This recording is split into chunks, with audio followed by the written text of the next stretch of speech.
Nag-test drive ako ng electric ko. Ibang hatak nito. Ibang hatak. Grabe, ito yung latest nila. Nag-test drive ako. Oo. Grabe, electric niya. Sige.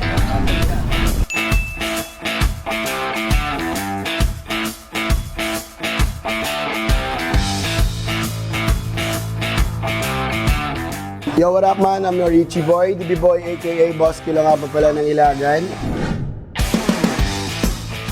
And in-experience natin yung NXT Storm XR dito sa may Santiago. Well, okay naman siya. Parang lang nag-rides na gamit yung ADV. Yung takbo niya, okay din. Sobrang solid. Kailangan natin ngayon to kasi nga madaming nagtataasan ng gasolina. Yun guys. So, yun lang. Hello mga ka-e-bike nation, ako nga pala si Elvis Aguilar aka ka-Elvis.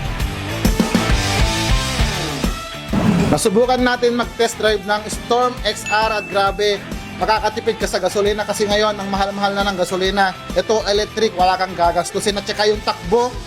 Hindi kayo papahiya kasi tumatakbo ng mabilis at malakas yung hatak para ka rin nag-drive ng totoong motor na di gasolina. Yan, maganda ang klase at recommendable. Kaya try nyo na para makatipid din kayo. Yan.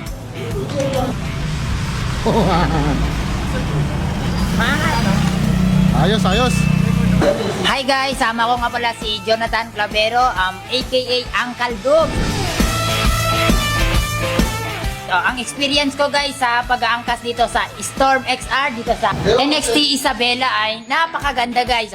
Alam mo yun, experience ko lang guys sa pag-aangkas guys, napaka-comfortable. At saka hindi siya sa tenga maingay, ganun.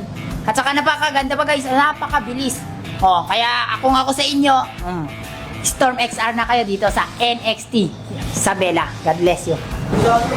Yon, kumusta kayo mga ka-e-bike nation? Yan, ako nga pala si Romel Dumaya, aka Kabagis. Yan, nag-test drive nga pala tayo ng Storm XR dito sa Santiago branch ng NXT PH Isabela. Ayan, so ang na-experience ko, yan, sobrang ganda.